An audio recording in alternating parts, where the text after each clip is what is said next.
School വിദ്യാർത്ഥികളുമായി പോയ tempo traveller കനാലിലേക്ക് മറിഞ്ഞു. നെയ്യാറ്റിൻകര പ്ലാമൂട്ടുകടയിലാണ് അപകടത്തിൽ 6 വിദ്യാർത്ഥികൾക്ക് പരിക്കേറ്റു. അഞ്ചു വിവരങ്ങളുമായി ചേരുകയാണ്. അഞ്ചു, വൈകുന്നേരം സ്കൂള് വിട്ട് ഈ കുട്ടികളുമായി പോകുമ്പോഴാണോ അപകടം?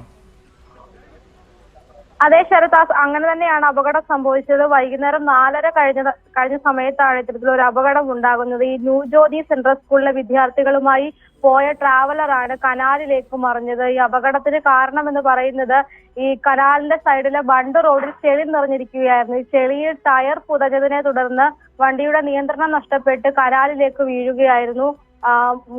വാനിലുണ്ടായിരുന്ന വിദ്യാർത്ഥികൾക്ക് പരിക്കേറ്റിട്ടുണ്ട്. 6 വിദ്യാർത്ഥികൾക്കാണ് പരിക്കേറ്റ് ആശുപത്രിയിലേക്ക് മാറ്റിയിരിക്കുന്നത്. നെയ്യാറ്റിൻകര ജനറൽ ആശുപത്രിയിലേക്കാണ് ഇവരെ മാറ്റിയിരിക്കുന്നത്. ഇതിൽ 2 കുട്ടികൾക്കാണ് സാരമായ പരിക്കേറ്റതായതാണ് വിവരം ലഭിക്കുന്നത്. ഇവരുടെ കാലിന് പൊട്ടയേറ്റതായിട്ടാണ് ഈ ആശുപത്രി അധികൃതർ അറിയിച്ചിരിക്കുന്നത്. ബാക്കി വിദ്യാർത്ഥികൾക്ക്, അതായത് ബാക്കി 4 വിദ്യാർത്ഥികളുടെ പരിക്ക് സാരമല്ല എന്നും അറിയിക്കുന്നുണ്ട്. ഈ അപകടത്തിൽ അന്വേഷണം പോലീസ് പ്രഖ്യാപിക്കുന്നുണ്ട്. ഈ അപകട സമയത്ത് നാട്ടുകാരും മറ്റ് രക്ഷാപ്രവർത്തകരും ചേർന്നിട്ടാണ് ഈ വിദ്യാർത്ഥികളെ ഈ കനാലിൽ നിന്നും ഈ വണ്ടിയിൽ നിന്നും രക്ഷപ്പെടുത്തി ആശുപത്രിയിലേക്ക് മാറ്റിയത്. ഈ സംഭവവുമായി ബന്ധപ്പെട്ട് ഇപ്പോൾ അന്വേഷണം എന്തായാലും പ്രഖ്യാപിച്ചിട്ടുണ്ട്.